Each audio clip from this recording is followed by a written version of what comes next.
Bonjour à tous, c'est Capucin, bienvenue dans cette nouvelle vidéo pour savoir tout ce qui change suite à l'arrivée du PMBOK 8.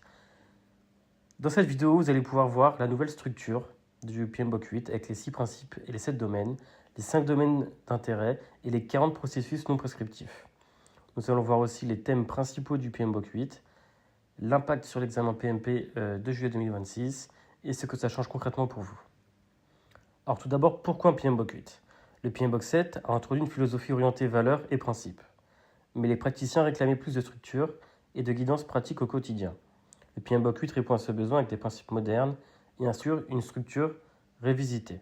Alors je vous ai fait une frise chronologique avec en 2021 la diffusion du PMBOK 7 et 4 ans plus tard la diffusion du PMBOK 8.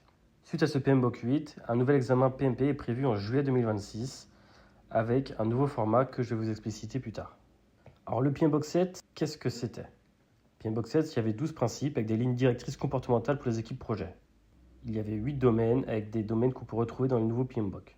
Et il n'y avait pas de processus. Les seuls processus qu'on avait, c'était les 49 processus décrits dans le PMBOK 6. Dans le PMBOK 8, on retrouve 6 principes. Donc on est passé de 12 à 6 avec des lignes directrices holistiques. 7 domaines, gouvernance, périmètre, échéancier, finance, parties prenantes, ressources et risques. 5 domaines d'intérêt, initiation, planification, exécution, suivi et contrôle et clôture. 40 processus qu'on retrouve dans les domaines de performance. Les 6 principes du PMBOK 8.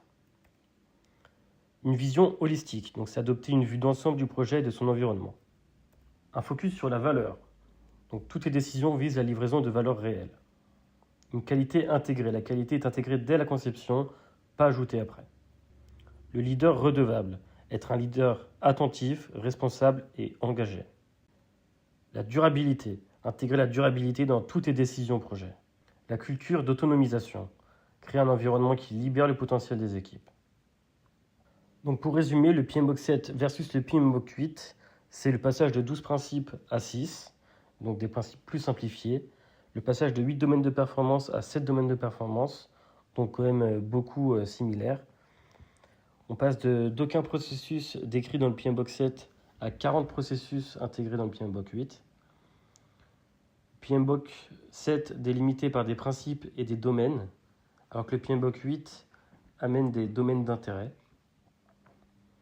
On n'a pas de life cycle imposé dans le PMBOK 7, on les retrouve dans le PMBOK 8.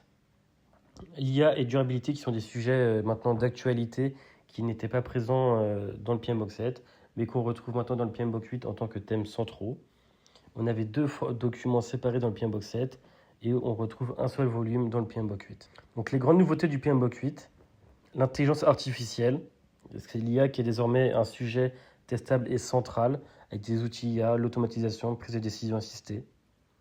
La durabilité, c'est on intègre les enjeux environnementaux et sociaux dans chaque décision de projet.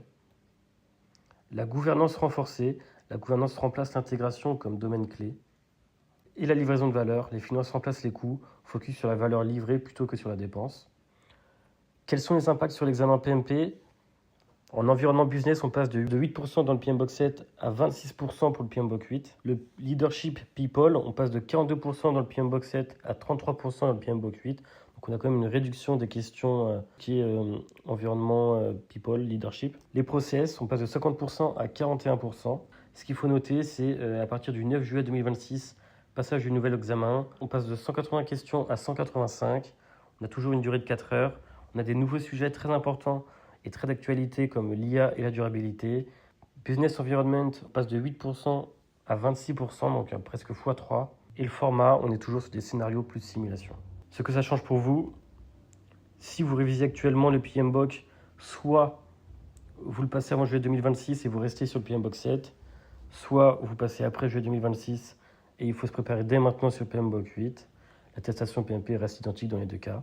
Soit vous êtes un candidat qui débute et dans ce cas-là, il faut se remettre directement sur le PMBOK 8. Très important de faire un focus sur l'IA, la durabilité et l'environnement business. Et pour ceux qui sont certifiés PMP, rien ne change, à part maintenir les PDIO et se former de manière constante pour renouveler sa certification PMP.